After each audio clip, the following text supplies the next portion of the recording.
우리는 지난 주일 성령 강림 주일로 보냈습니다. 사도행전 2장 1절에서 4절 말씀을 보면은 성령 하나님께서 이 땅에 강림하시는 장면이 기록이 되어져 있습니다. 예수님께서 약속하신 또 다른 보혜사다라고 요한복음 말씀을 근거로 해서 우리가 지난주에 생각해보는 시간을 가졌습니다. 또 다른 보혜사가 오순절날 이 땅에 임하신 성령 하나님이신데, 보혜사라는 말의 뜻은 옆에 있도록 부름을 받은 존재라는 그런 원어적인 의미를 가지고 있다라고 지난주에 우리가 생각해 보았습니다. 예수님이 이 땅에 계실 때에 제자들 옆에 계셨어요. 그래서 예수님이 살아생전에는 보혜사가 예수님이셨습니다. 근데 예수님께서 하늘로 승천하시고 10일 후에 성령 하나님을 이 땅에 보내주셨는데, 우리 믿는 자들 옆에 있도록 부름을 받은 존재, 또 다른 보혜사가 바로 성령님이다. 그래서 이 성령님은 요한복음을 예수님의 말씀을 근거로 보면 또 다른 보혜사가 영원토록 너희와 함께 있을 것이다, 이렇게 표현되어져 있거든요. 예수님은 이 땅에서 십자가 사역을 마무리하시고 승천하셨지만, 예수님이 승천하신 후에 10일 후에 오신 또 다른 보혜사이신 성령 하나님은 영원토록 우리와 함께 하신 그러한 보혜사가 되겠습니다. 자, 우리 옆에 있게 하시려고 하나님께서 보내주신 그 보혜사가 너무 큰 분이 오셨죠.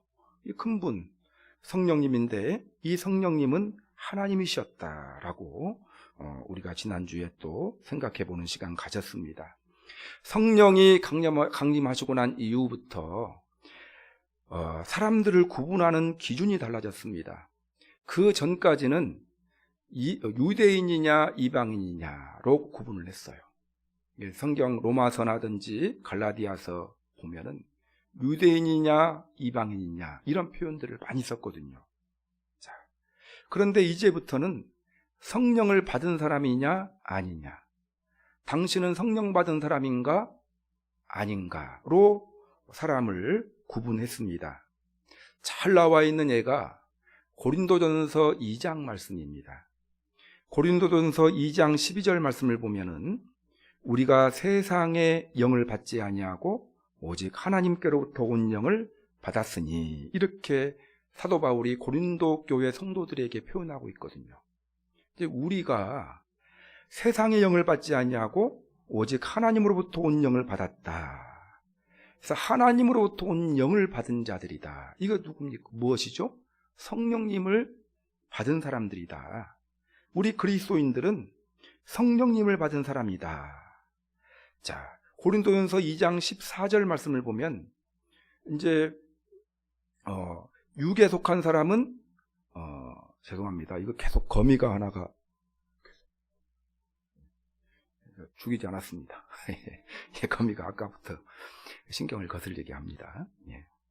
자, 그래서 고린도전서 2장 14절 말씀을 보면 육에 속한 사람은 하나님의 성령의 일들을 받지 아니하나니, 육에 속한 사람이라는 표현이 있어요.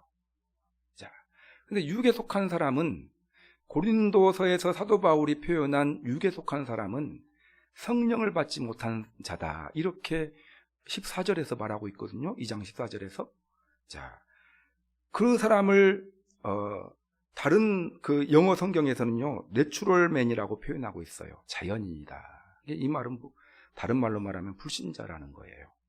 그러니까 고린도서에서 2장 14절에서 육에 속한 사람은 성령의 일들을 받지 아니하나니, 불신자들은 성령 받지 아니하는 사람이다 라고 그렇게 표현합니다.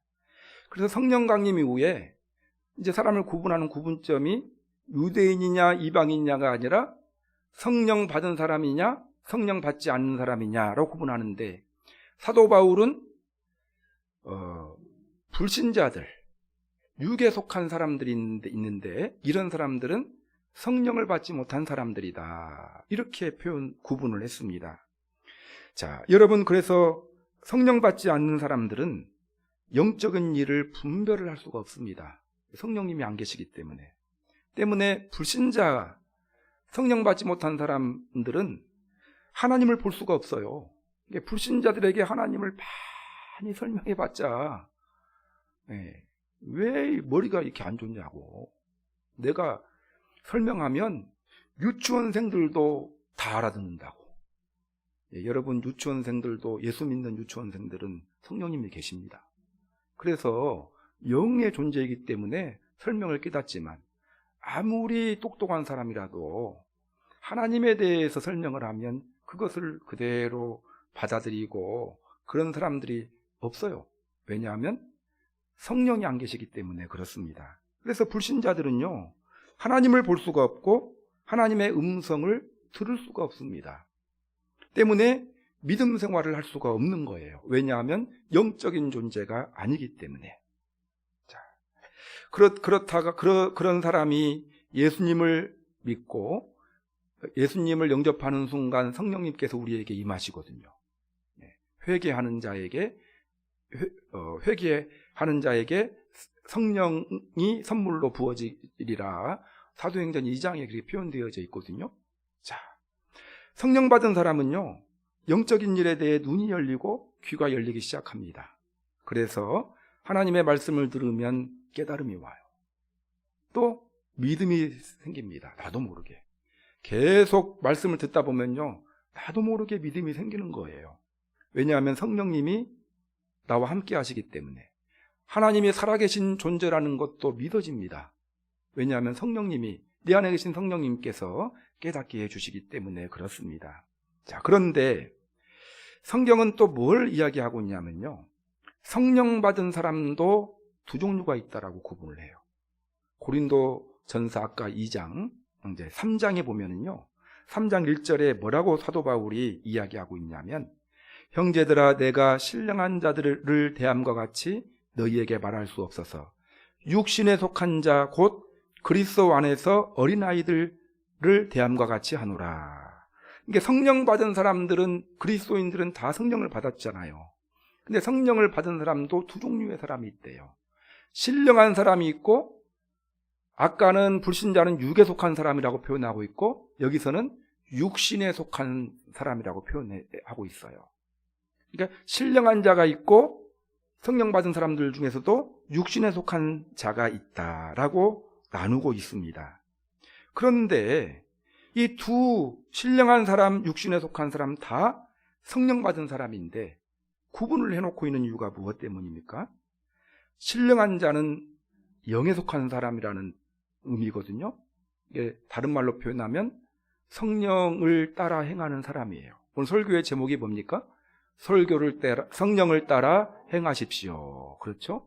성령을 따라 행하는 사람을 신령한 사람이라고 사도 바울은 구분을 해놓고, 성령님이 계시는데 성령님 전혀 상관하지 않고 내 주관대로, 내 생각대로, 내가 예수님 믿기 전에 성령님이 내 안에 거하시지도 않았을 때 살아갔던 방식으로 인생을 살아가는 성령 받은 사람들이 있다라는 거예요. 그 사람들을 육신에 속한 사람이라 하고 그렇게 구분을 하고 있습니다. 육신에 속한 사람은 말 그대로 육신이 이끄는 대로 살아가는 사람을 말합니다. 성령님을 받아서 성령님이 계시거든요. 자, 왜 오셨습니까? 지난주에 살펴봤잖아요. 외로운 인생길 함께 걸으시기 위해서, 또한 우리에게 진리를 깨닫게 하기 위해서, 우리에게 힘 주시기 위해서, 연약한 존재이기 때문에 성령님 보내주셨거든요. 근데 그분이 하나님이신데 그 성령 하나님과 전혀 상관없이 내 힘으로 인생 살아가는 사람들이 있어요. 이런 사람들이 육신에 속한 사람이다라는 것입니다. 그래서 성령을 받아 성령님이 함께 하시지만 여전히 삶의 주도권을 자신이 행사하고 자신의 힘으로 살아가는 사람을 말합니다. 성령님은 자기 마음에 계시지만 성령님과 전혀 상관없는 삶을 살아가는 사람을 말해요. 자, 여러분, 한국교회 그리스도인들 중에서 신령한 사람이 많겠습니까? 육신에 속한 사람이 많겠습니까? 예, 저는 말을 하지 않겠습니다. 이제 오늘 설교 끝에 한번 구분을 한번 해보십시오. 네, 저는 말씀을 드리지 않겠습니다. 자, 오늘 본문 말씀은 사도 바울이 1차, 2차 전도여행 때 이 지역을 두루 다니면서 복음을 전했어요. 그래서 1차 전도여행, 2차 전도여행 때 갈라디아 지역을 두루 다니면서 복음을 전했습니다. 그리고 교회를 세웠던 갈라디아 지역에 보낸 편지예요. 갈라디아는 한 도시가 아니라 지역 이름입니다. 그러니까 우리가 경상도 지역 하잖아요. 그러면 거기에 부산도 있고 마산도 있고 하잖아요. 이런 것처럼 갈라디아 지역에 있는 교인들에게 보낸 편지가 갈라디아서입니다. 사도행전을 보면은 사도 바울이 1차 전도여행, 2차 전도여행 할 때 어떻게 전도여행을 했는가가 자세하게 설명이 되어져 있어요. 사도 바울이 갈라디아 지역에 복음을 전했을 때 사도 바울이 복음을 전할 때 끝까지 따라다니면서 집요하게 복음 전파를 방해했던 사람들이 있습니다. 유대인들이에요. 사도 바울이 복음을 전하면 막 돌 던져가지고 한 번은 사도 바울이 쓰러졌어요. 유대인들 복음을 전하는 사도 바울에게 돌을 던져가지고 사도 바울이 맞아가지고 기절을 했어요. 죽은 줄 알고 사람들이 사도 바울을 성 밖으로 던져버렸어요. 사도 바울이 이제 정신 차려가지고 다시 이제 성 안으로 들어갔다 하는 표현이 있어요. 그 지역이 갈라디아 지역인데 유대인들이 그렇게 집요하게 방해를 했습니다. 그 사도 바울이 전도 여행을 마치고 난 다음에 이제 다시 안디옥으로 귀환을 하고 이제 3차 전도 여행 마치고 난 다음에는 예루살렘으로 귀환을 했죠. 자, 사도 바울이 귀환하고 난 다음에 소식을 들어보니까 이 갈라디아 지역에 사도 바울이 개척했던 여러 교회들에 유대인들이 들어가가지고 막 물을 흐려놓는 거예요. 사도 바울이 전한 복음은 가짜다. 가짜다. 그리고 사도 바울은 그 자격도 없는 사람이다, 사도로서. 왜냐하면 예수님의 12제자도 아니었지 않냐. 사도 바울은 가짜다. 쉽게 말하면 목사 자격증도 받지 않은 가짜 목사다. 그 사람이 전한 말이 뭐가 옳겠느냐. 이렇게 사도 바울이 전한 복음을 훼손하는 사람들이 많았어요. 쉽게 말하면 어떤 말이냐면요, 사도 바울은 이 복음을 전했어요. 사도 바울이 전한 복음은 예수님은 구약 성경에서 예언되어진 메시아다, 그리스도다. 바로 그 그리스도가 예수님이다. 유대인들이 돌 던져서 십자가에 못 박혀 죽인 그 예수님이 바로 구약 성경에 예언되어진 메시아다. 예수님께서 십자가에서 대속의 방법으로 우리의 죄 문제, 온 인류의 죄 문제를 다 해결했다. 죄 문제가 해결되어야 우리가 하나님께로 나아갈 수 있는 자격을 얻게 되는데, 죄 문제는 예수님의 십자가 대속을 믿음을 통해서만 가능하다. 그리고 예수님을 영접하면 하나님의 자녀가 될 수 있다. 이 복음을 전했어요, 사도 바울은. 근데 유대인들은 어떤 생각을 가지고 있습니까? 아니다. 예수님은 메시아가 아니다. 그리고 또 할례를 받아야 구원받을 수 있다. 율법을 지켜야 구원받을 수 있다. 이것을 주장하는 사람들이 유대인이었어요. 그래서 사도 바울이 복음 전할 때 그렇게 집요하게 반대했던 것이고, 사도 바울이 개척해놓고 난 다음에 떠나자 그 교회에 들어가가지고 이게 미혹을 하는 것입니다. 그래서 사도 바울이 갈라디아서를 썼어요. 1장에서 6장까지가 있는데 그 내용에 그런 내용이 담겨져 있는 거예요. 그래서 1장에는 어떤 내용이 담겨져 있냐면, 나 사도, 내 사도성을 불신시키는데 나 정말 사도다. 나 정당한 자격을 가지고 있다. 그래서 1장 마지막 절까지 자기가 사도가 된 내역이 쭉 기록이 되어져 있어요. 두 번째 2장부터 4장 말씀까지는 십자가 복음을 통해서만 죄 문제 해결받고 구원받을 수 있다. 이신득의, 오직 믿음으로써, 예수님을 믿음으로써만 의롭게 될 수가 있고 구원받을 수 있다는 내용이 굉장히 논리적이나 기록되어져 있어요. 이 말은 무슨 말이냐면 너희 교회에 들어와가지고 지금 미혹하는 사람들은 다 가짜다. 미혹받지 말라. 오직 예수님을 통해서만 구원받을 수 있다. 이 내용이 갈라디아서 2장부터 4장까지 쭉 기록이 되어져 있어요. 그리고 난 다음에 5장, 6장. 오늘 몇 장입니까? 5장. 5장, 6장에는 항상 사도 바울은 편지를 쓸 때 마지막 부분에는 자, 그래. 예수님 믿고 너희들이 구원받은 자 되었지. 그러면 구원받은 자답게 살아라.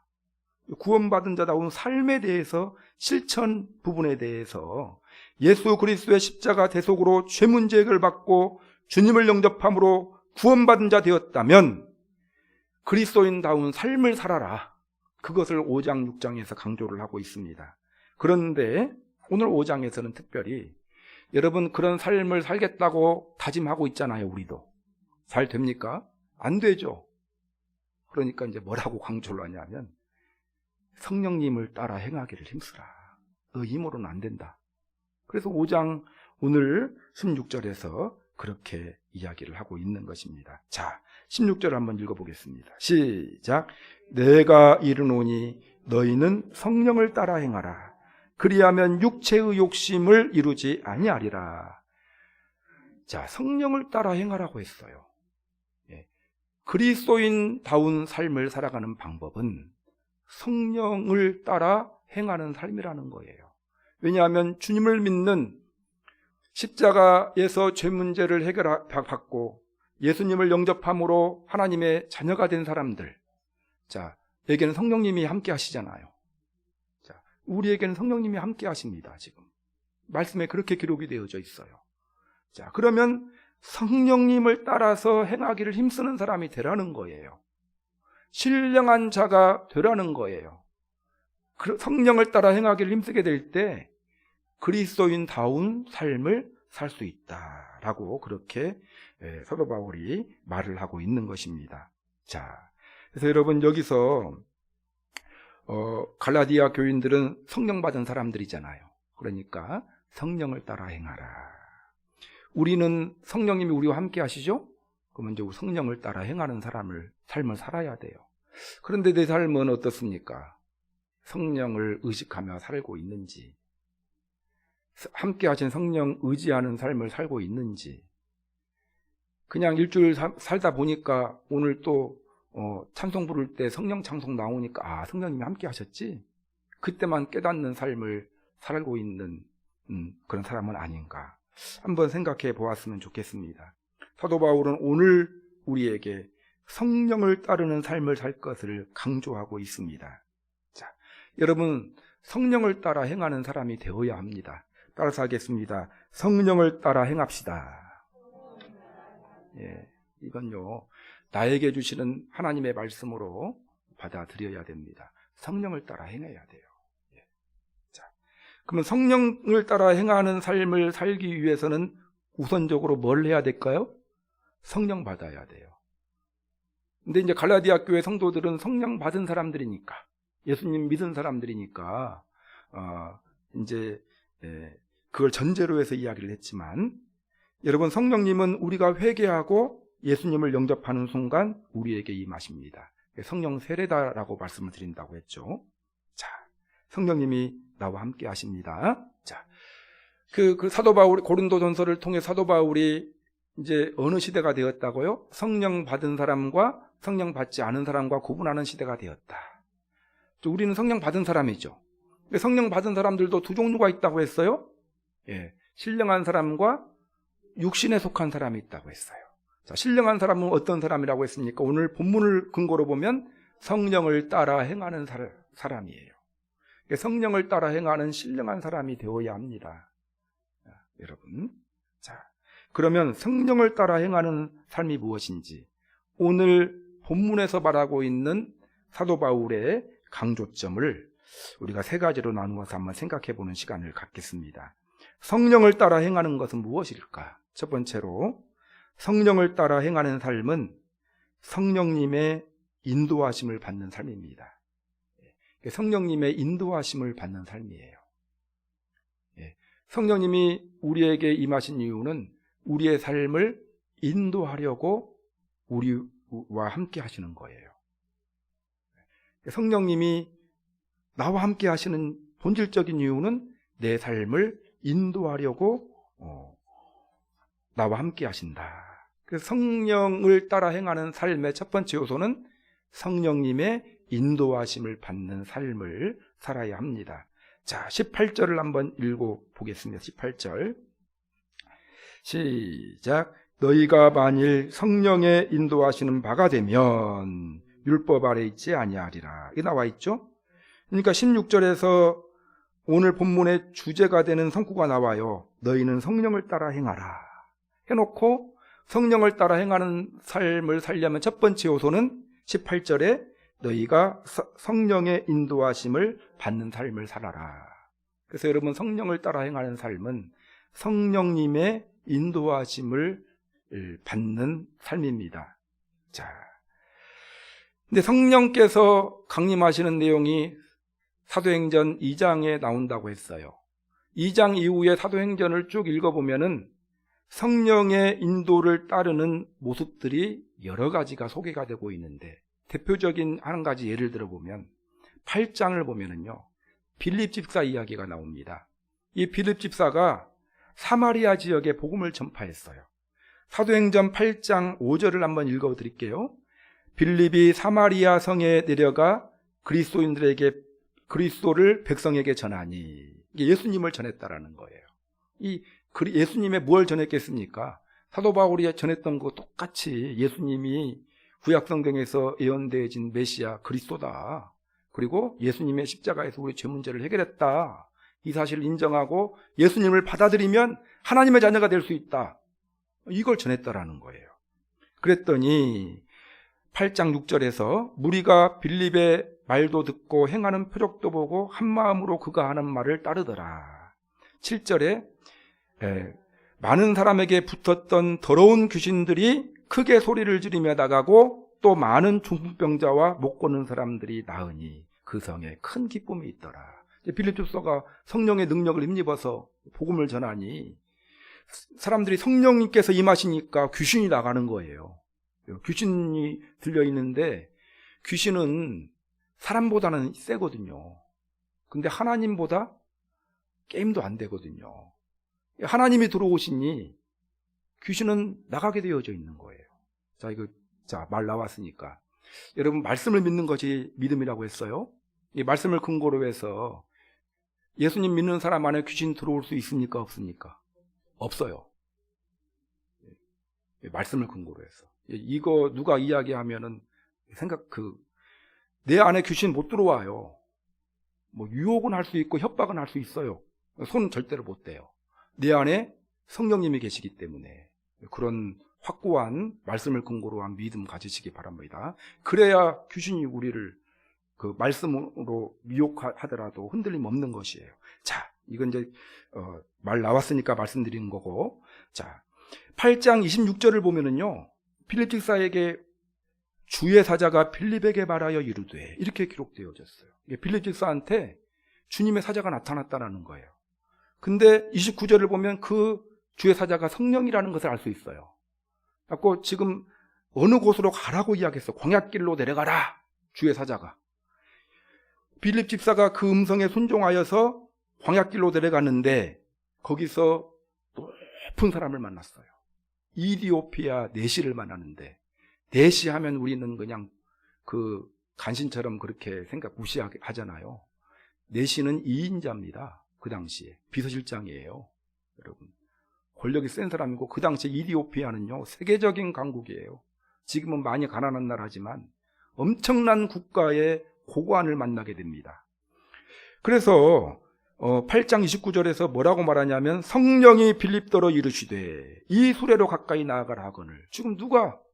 빌립 안에 계셨던 성령님이 말씀하시니까 수레로 가까이 나가서 성령께서 그 하라는 대로 했더니, 성경을 읽어주고 했더니 그 내시가 예수님을 믿고 세례도 받게 되었다라는 이야기가 있어요. 빌립 집사가 성령의 인도하심을 받았다라는 이야기가 사도행전에 나오고 곳곳에서 나옵니다. 여러분, 성령님이 우리와 함께 하셔요. 빌립 집사의 길을 인도하셨던 성령님께서 우리의 길을 인도하시기 위해서 우리와 함께 하신다는 믿음을 꼭 가졌으면 좋겠어요. 구약에서는 구름기둥과 불기둥이 이스라엘 백성들을 인도했거든요. 이게 눈에 보였어요. 근데 성령님은 어떤 특징을 가지고 있다고 했죠? 우리와 함께 하시는데 영적으로 함께 하신다. 그러니까 눈에는 안 보여요. 그 성령님이 우리와 함께 하십니다. 자, 그래서 지금은 시대는 하나님께서 성령을 통해서 하나님의 백성들을 인도하시는 시대에 우리가 살고 있습니다. 그래서 여러분, 성령님이 나와 함께 하시고 함께 하시는 이유는 내 삶을 인도하시기 위해서 나와 함께 하신다라는 그런 믿음을 가지시기를 바랍니다. 그러면 어떻게 하면 성령의 인도하심을 받을 수 있을까? 이 부분이 이제 또 우리가 배워야 되잖아요. 자, 어떻게 하면 성령의 인도하심을 배워야 할까? 4가지로 간단하게 설명드릴게요. 먼저 성령의 인도하심을 사모하십시오. 따라서 하겠습니다. 성령의 인도하심을 사모하십시오. 여러분, 사모하지 않으면 인도함 받을 수가 없어요. 우리가 믿는 하나님은 인격적이신 분이에요. 어떤 사람에게 구원을 받습니까? 내 인생에 들어와 주세요라고 초청하는 사람에게 들어오셔요. 초청하지도 않은데 강제로 비집고 우리 마음속에 들어오시는 그런 강도 같은 분이 아니셔요. 하나님 우리에게 선택권을 주셨고 자유의지를 주셨어요. 내 인생에 들어와 주세요. 지금까지는 나 혼자 인생 살았지만 그러나 말씀을 듣고 나서 보니까 하나님은 살아계시고 예수님이 십자가에서 내 죄 문제를 해결하셨음이 믿어집니다. 예수님, 앞으로는 예수님과 함께 인생을 살고 싶습니다. 예수님을 영접합니다. 내 인생에 들어와 주세요 라고 고백할 때 예수님이 우리 안에 인생에 들어오셔서 우리가 하나님의 자녀가 된 것처럼 우리와 함께 하신 성령 하나님, 그 하나님의 인도하심을 받는 첫 번째 비결은요, 성령의 인도하심 받기를 희망해야 돼요. 희망하지도 않아요. 그냥 희망을 해야 돼요. 성령님, 나에게 지혜를 주세요. 희망해야 지혜를 주십니다. 희망하지 않으면 가만히 계셔요. 아니, 희망하지도 않은데 그거 해주시면 모든 우리 그리스도인들이 다 성령의 인도하심을 받아야 맞는 것 아니겠어요? 성령님은요, 희망하고 사모하는 자에게 임하십니다. 자, 그래서 성령님의 인도하심을 사모하시기 바랍니다. 사모하십니까? 이제 셀 모임도 없으니까 오늘로 지금 이 시간으로 끝날 가능성이 높아요. 사모하지 않으면은요, 그냥 5만 원 버는 것은 사모하는데 성령님께서 내 길을 인도해 주시기를 간절히 사모하는지 모르겠어요. 무당 앞에 가가지고 내 앞길 보여달라고 하는 것은 그냥 사모하는데 한 치 앞도 모르는 인생이거든요. 어떤 선택을 해야 될까를 모르겠어요. 이런 가운데 성령 하나님, 전능하신 하나님의 인도하심을 받고 싶은데 그 인도하심을 받고자 사모하는 마음을 가져야 됩니다. 그래서 성령의 인도하심을 사모하시는 우리 성도님들이 되시기 바랍니다. 이것이 없으면 아무것도 안 돼요. 이것이 없으면. 사모하시고, 두 번째는요, 성령의 인도하심을 주시하십시오. 주시하자. 사모하는 마음으로, 그 다음에 이제 우리가 생각해야 할 것은 민감해야 돼요. 어떻게 성령님께서 인도하실 것인가. 성경책을 읽을 때 성령님께서 감동 주시는 깨달음이 있거든요. 있습니다. 그건 경험해 보신 분들은 알아요. 설교를 듣는 동안에 성령님께서 나에게 주시는 깨달음들이 있어요. 셀 모임을 통해 나누는 동안에 항상 주시해야 돼요. 어느 순간 성령님께서 나에게 말씀하실까. 그래서 영적인 기도하는 동안에도 그렇고요. 기도할 때에도. 그래서 또 영적인 대화를 나누는 동안에도 우리 심령 속에 부어주시는 생각, 마음들, 이런 것들을 주시해야 됩니다. 그래서 성령의 음성에 민감해야 돼요. 성령의 인도하심을 주시하시는 거 두 번째예요. 관심도 없어요. 기도해놓고는 그냥 막 바빠요. 텔레비전만 봐요. 텔레비전을 갖다가 24시간 봤다. 자, 텔레비전 봤는데 어떤 대사 속에서 성령의 인도하심 받았다. 이런 경우는 들어본 적이 없어요. 그러니까 성령의 음성에 귀를 기울일 수 있는 시간들을 가져야 돼요. 주로 성경을 읽을 때라든지 말씀을 들을 때라든지 기도할 때, 또 믿는 사람들과 영적 대화 나눌 때 음성을 들려주시는 경우들이 많아요. 지나치게 바쁜 것이 좋은 것이 아니에요. 또 어떤 분들은 산책할 때 산책하면서 듣습니다. 자, 바쁜 거 좋습니까? 안 좋습니까? 우리 한국 사람들의 마음에는 바쁘면 좋다라는 그런 아주 거짓된 신화들이 있거든요. 여러분, 항상 성령의 인도하심에 민감하시고 주시하시고, 세 번째는요, 그 생각과 마음을 분별해야 돼요. 깨달음들이 있어요. 깨닫게 주시는 마음이 있고 생각이 있는데, 이것이 이제 두 종류의 근원에서 나옵니다. 성령께서 주시는 생각일 수도 있고, 성령께서 주시는 마음일 수도 있고, 내 욕망에서 나오는 생각일 수도 있고 마음일 수도 있어요. 자, 그것을 잘 분별하는 것이 중요해요. 근데 분간하는 거 쉬울까요? 어려울까요? 쉬워요. 이제 어려운 분도 있어요. 이렇게 말하면 또 어려울 수도 있고 쉬울 수도 있는, 대부분 쉽더라고요. 이것이. 어떻게, 무엇으로 공통적인 특징이 뭐냐면요, 편안합니다. 그 생각을 딱 하면 마음이 편안해요. 그쪽으로 생각하면. 또 기뻐요. 예, 그렇습니다. 그 다음에 이제 네 번째는 뭘까요? 그러면 이제 성령의 인도하심을 확인했죠? 분별했으면 뭐 해야 돼요? 행해야 돼요. 순종해야 돼요. 행하지 않으면은, 깨달음, 이제 그 빌립이 이디오피아 내시아를 만나가지고 가라고 하고 또 성경을 읽으라고까지 깨달음 받았어요. 분별까지 했는데 가만히 있었어요. 그러면 구원의 역사는 안 일어납니다. 예. 그러니까 그 마음과 생각대로 행하십시오. 이게 네 번째예요. 이걸 이제 제가 한번 잡아봤고, 여러 목사님들, 이제 이건 성경에서 나오고 있는 답이 아니기 때문에 조심스러운 부분이 있어요.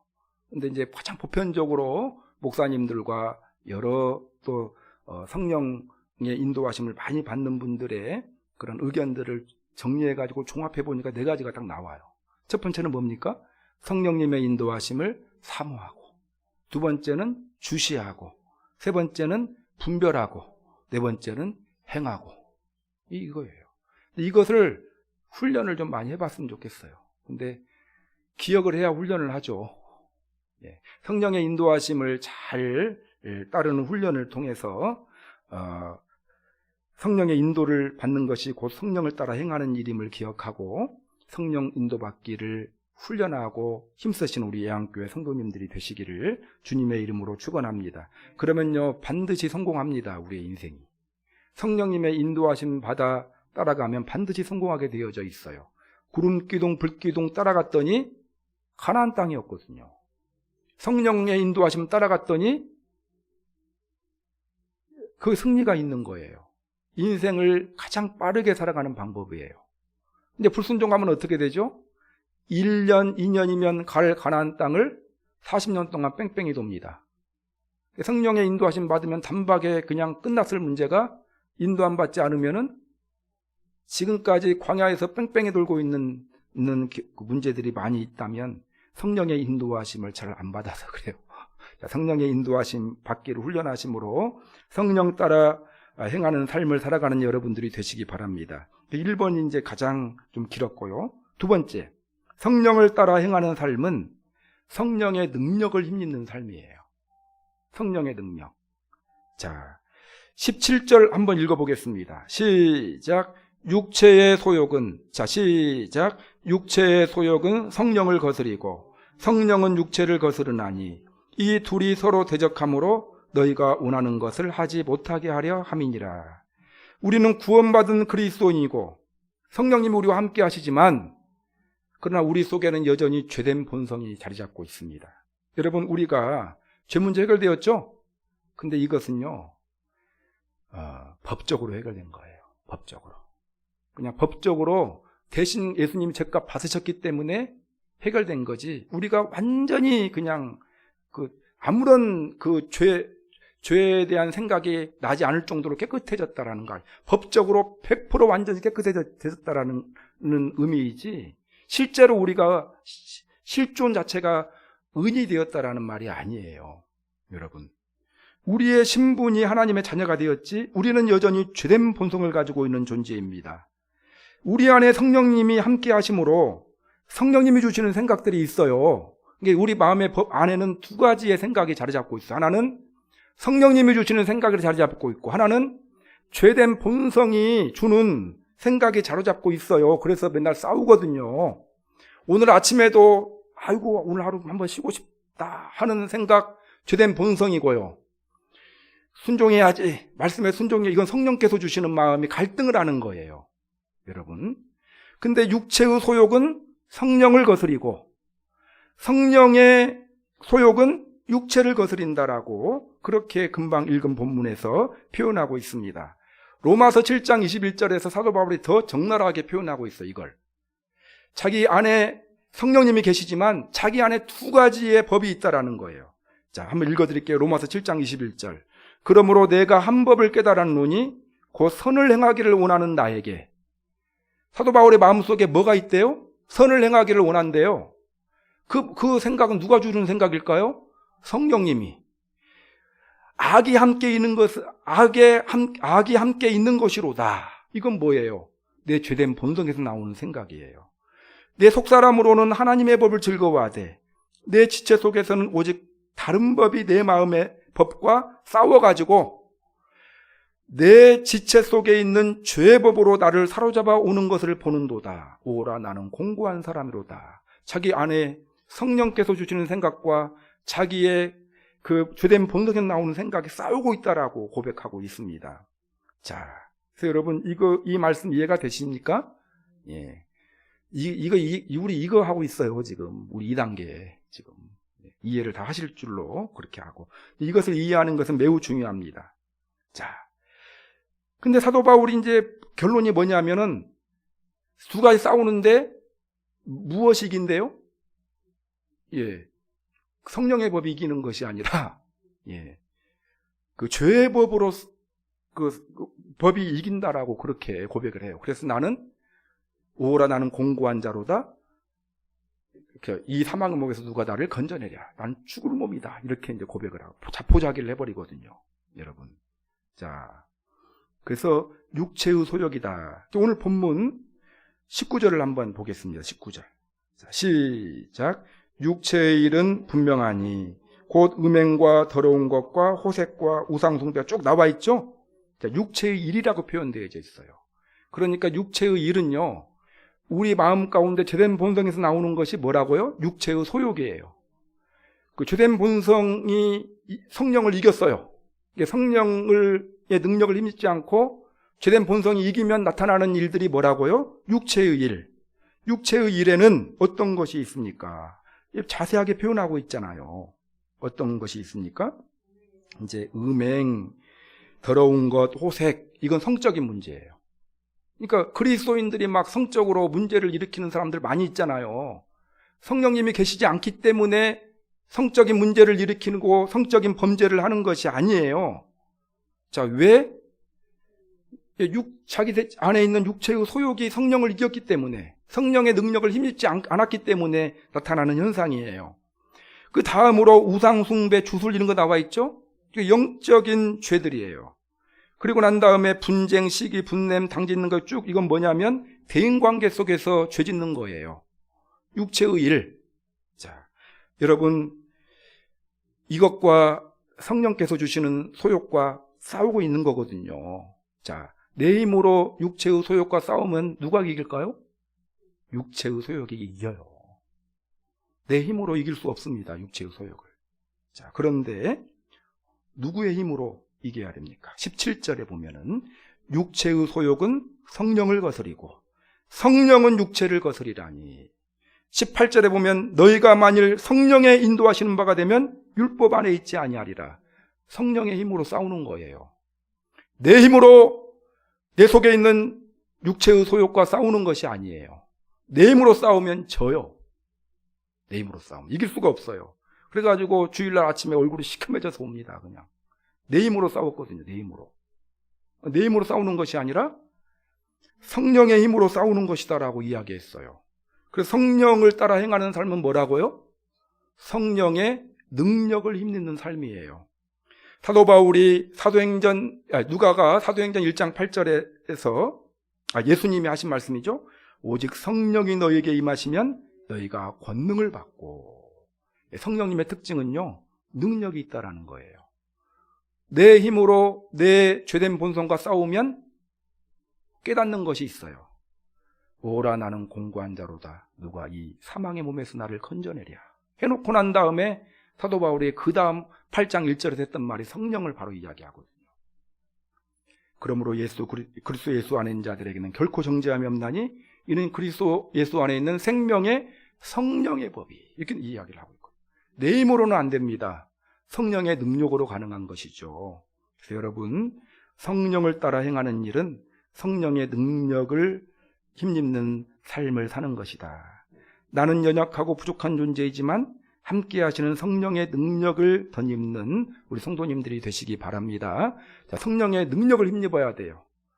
지난주에 살펴보면 성령님께서는요, 나와 함께 하신 성령님께서는 진리를 깨닫게 하는 능력을 주신다고 했고, 또한 사역을 감당할 만한 능력을 주신다고 했고, 오늘 본문을 놓고 보면 육체의 소욕을 이길 만한 능력을 주시는 분이 성령님입니다.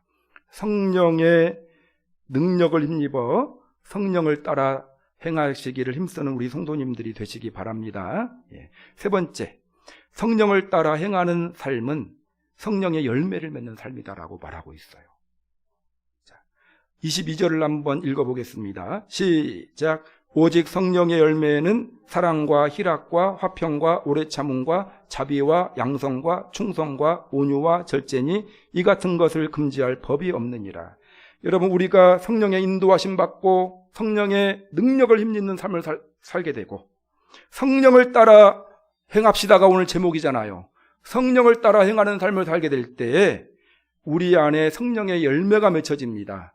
성령의 열매의 특징이 무엇인가요? 9가지 나와 있었죠? 사랑과 희락과 화평과 오래 참음과 자비와 양성과 충성과 온유와 절제니.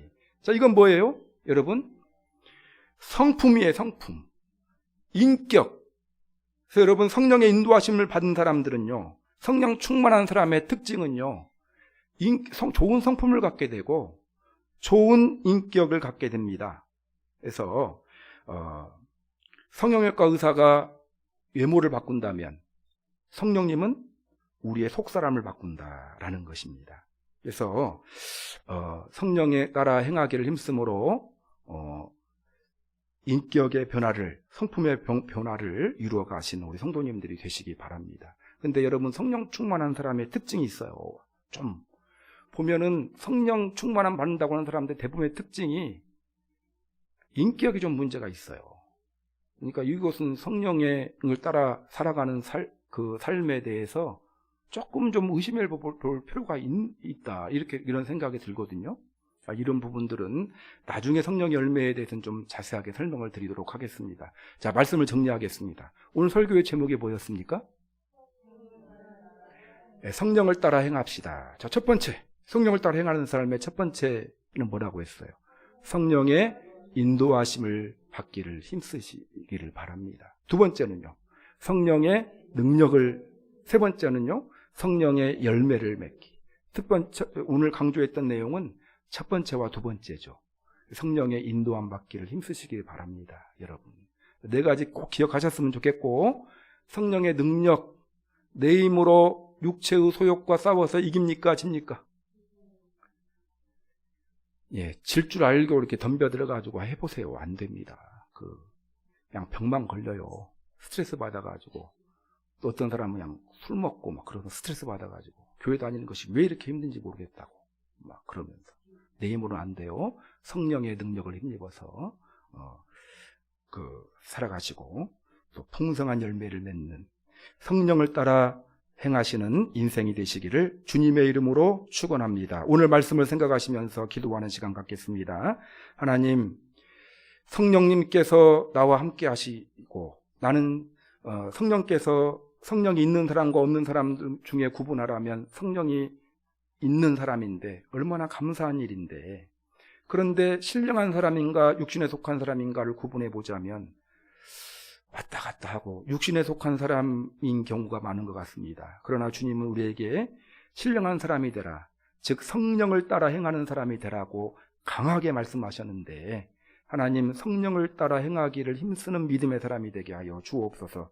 갈라디아서 5장 말씀을 통해서 성령을 따라 행하는 삶이 무엇인지를 3가지로 말씀하셨는데, 성령의 인도하심 받기를 힘쓰고, 또 성령의 능력을 입기를 힘쓰고, 성령의 열매를 맺는 삶을 살게 하여 주옵소서. 특별히 성령의 인도하심 받기 위해 인도하심을 사모하고 민감하고 주시하고 분별하고 행함으로 성령의 온전한 인도함 받는 사람이 되게 하여 달라고, 또한 이를 위해 열심히 훈련할 때 함께 하신 성령 하나님 도와달라고 오늘 말씀 생각하시면서 기도하는 시간 갖도록 하겠습니다.